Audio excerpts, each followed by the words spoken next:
nagdala si Sarge. Insaba.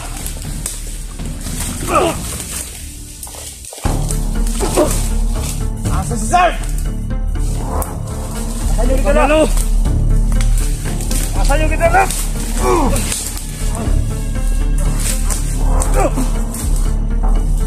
Asan yung gitala?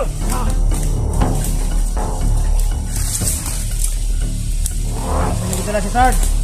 Ano? Asan yung gitala? Insaba sa inyo. Asa? Talagang ginagalit ako dito ah.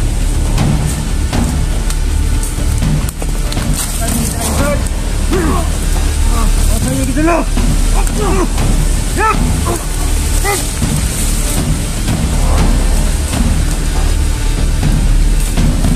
Oh, matay!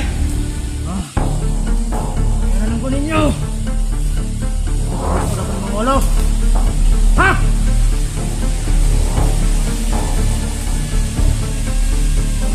Makan!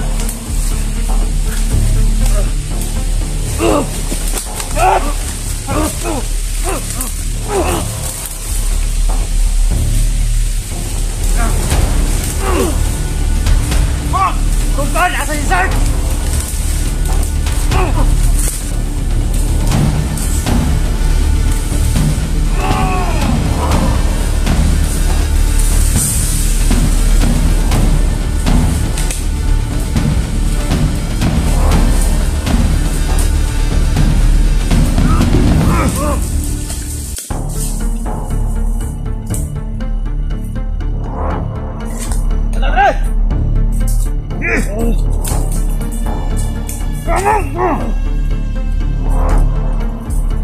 Gunting ulo, dak. Talagang ginagalit mo ako ah. Asa si Sarge? Asa si Sarge? Yung kita na. Nasa kamot ni Batang Birdugo. Asa dapit? Asa ka? Kaduang bukid. Kaduang bukid.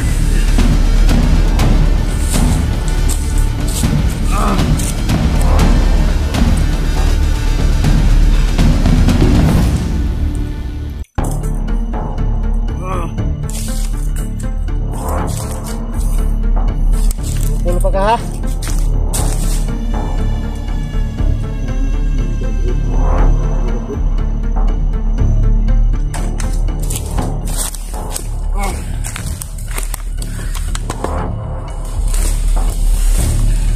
Ang ulo, Brad.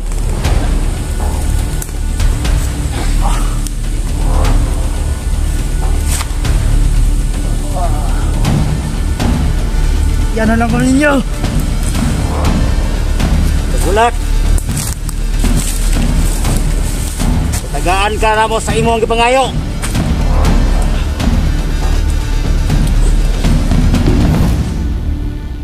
Hindi ka talaga magsasalita. Ayaw mo magsasalita? Ha? Ayaw mo magsalita?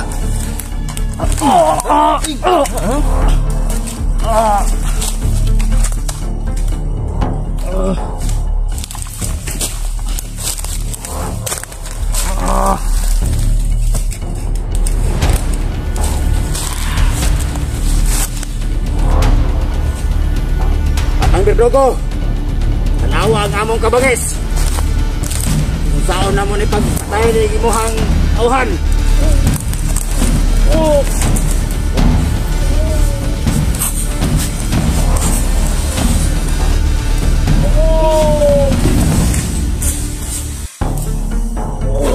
Whoa!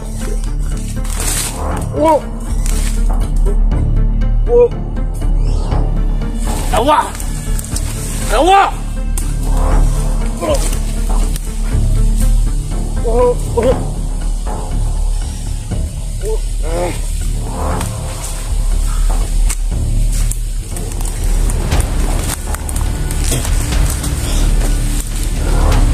Dili mo yatag si Sarge.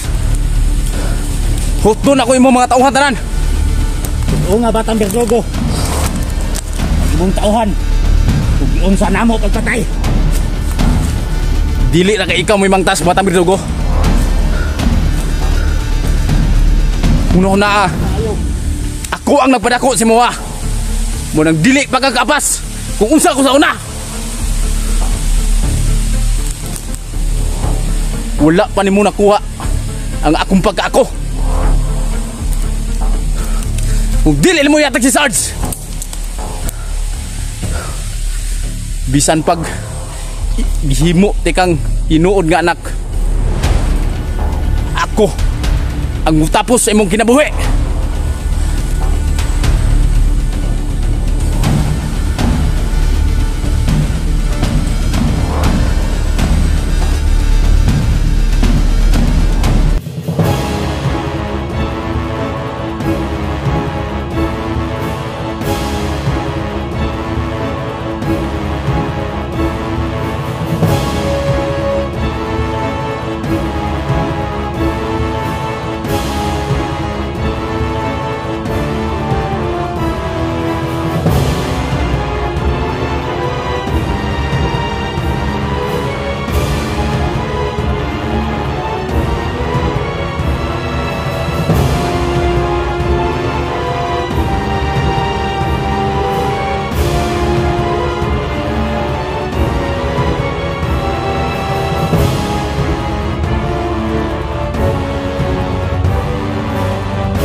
So yun mga kamaster, hindi namin napigilan yung emosyon namin, kaya nagawa namin yun. Sobrang galit namin dalawa. Lupas lang namin yung tauhan ni Batang Verdugo.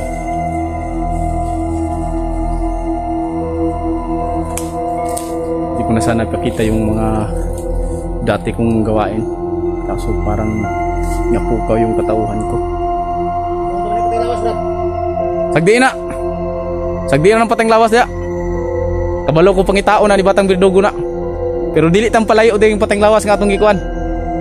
Kabalo ko balikan nila na pangitao nila. Diri ratas dool. So yun mga kamaster, yung napatay namin, hindi kami masyadong lalayo dito. Kumbaga paaligid-aligid lang kami dito sa kalapit sa patayang yun sa bangkay, dahil alam ko na hahanapin ni Batang Verdugo yung tauhan niya. Tsaka itong gawin na lang namin, magpamanman na lang kami dito sa paligid. Bawat may dumating, titirahin namin. May mga bagay pa silang hindi nalalaman kung bukod sa katauhan ko. Hindi pa nila nakuha yung pagiging ako noon. Yung mangyari dito sa amin, sana makuha namin agad si Sarge, dahil alam ko yung bata na yun, malapit na yung karawan niya, malapit ang birthday ni Sarge, kaya hindi ako mapakalit talaga. Plano ko namin, gusto namin bigyan siya ng kahit konting handa lang, mapangiti lang namin yung bata na yun, kaso yun ang nangyari.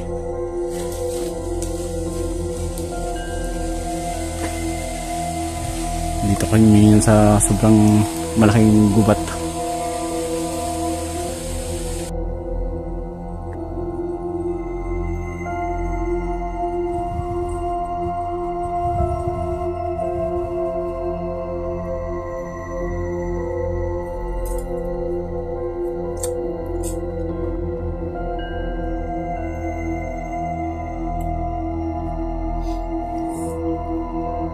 Alam kong hahanapin mo yung Batang Verdugo yung body mo, kaya mag-ayos-ayos ka sa sarili mo. Ay kung mangyari ang nangyari sa tauhan ko dati, pero dahil sa ginawa mong kinuha mo si Sarge, talagang pinuka mo yung pagkatao ko.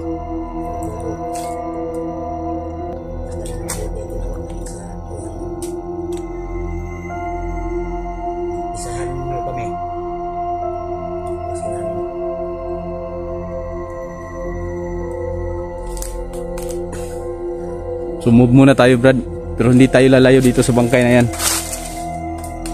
Alam ko hanapin ni Batang Verdugo yan. Siguro inutusan nila dahil walang dalang baril. Malas lang nila. Dahil nagtagpo yung landas namin dito sa gubat.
May narinig akong boses.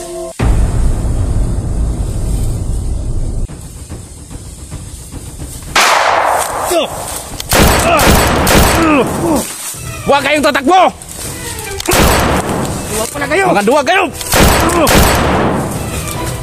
Inumpisahan nyo kaming galitin! Kaya tapusin natin! Saan kayo?